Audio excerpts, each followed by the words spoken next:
There's something unique about looking out over the peaks of Skyrim or wandering the plains of Westfall. That feeling when you see all the places you could go, it's different than the excitement of new content or better gear, and it taps into something deeper. A basic human urge to move forward, to uncover what's hidden, and to test our own limits. Open world games let us act on that urge in a way few other art forms do.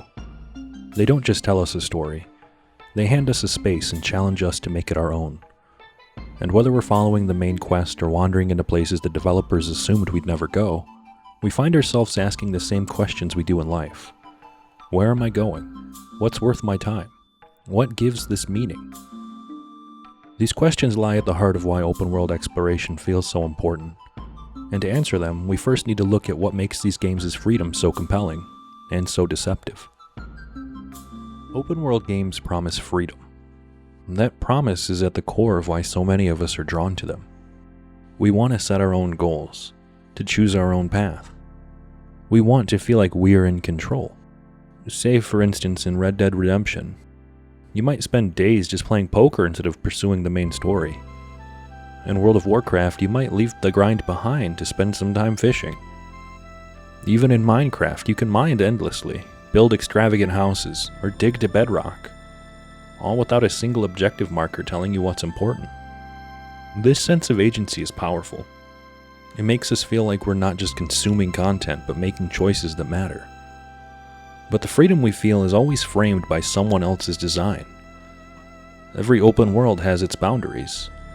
Invisible walls in Skyrim, bedrock layers in Minecraft, level restrictions in WoW.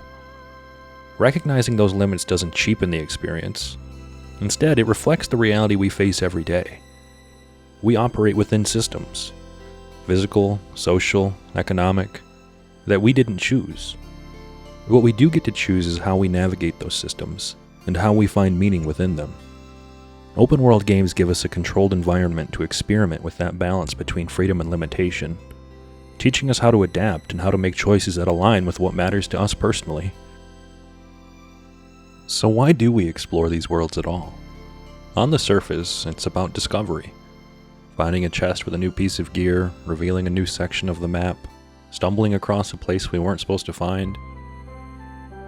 But beneath that is a deeper drive.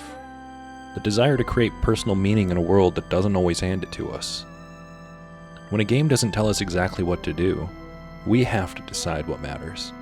Do I follow the main story? Do I wander off into the wilderness? Do I fight, build, trade, or just exist? This is especially clear in a game like Minecraft. There's no central quest at all unless you set it yourself. You decide what a successful session looks like. Is it building the perfect farmhouse, exploring a cave, or seeing just how far you can travel? That decision-making process is where the game's meaning emerges, and it mirrors our own lives, where meaning isn't given, but constructed by our choices. Sometimes the best moments happen when there's no obvious goal.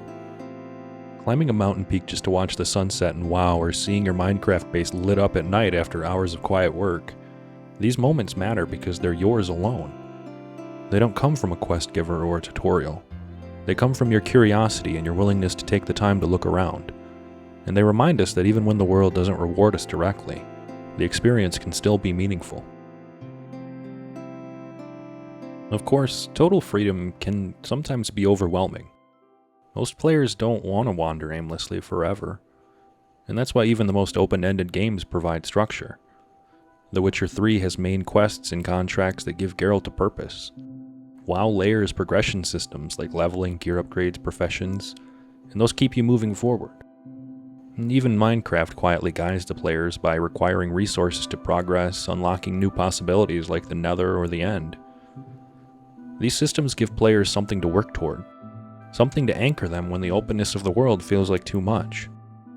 They let us measure our progress and feel a sense of accomplishment. And this mirrors how we set goals in real life. Career milestones, creative projects, personal achievements. These frameworks don't limit our freedom, they give it shape.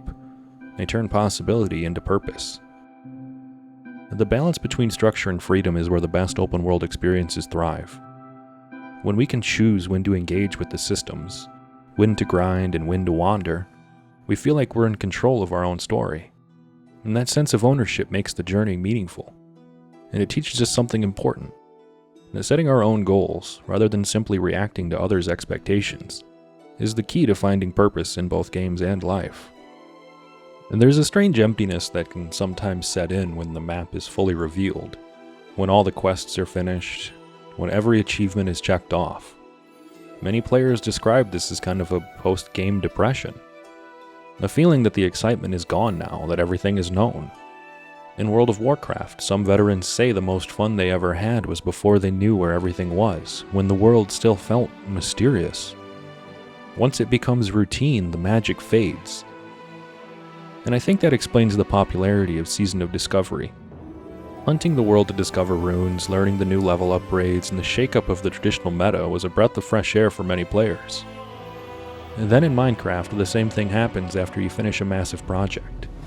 The world that once felt full of possibilities can suddenly feel static. The unknown has become known, and there's no longer a sense of discovery driving you forward. It's an experience that mirrors what we feel in real life when we reach a major goal.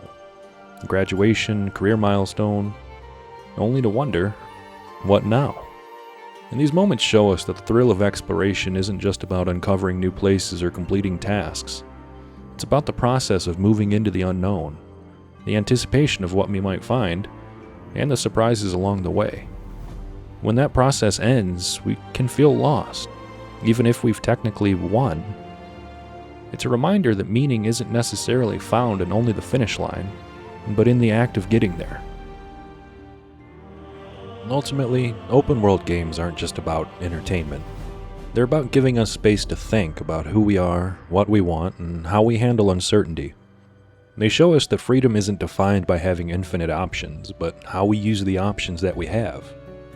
They remind us that purpose isn't something delivered to us by someone or something else. It's something we build, step by step, and moment by moment.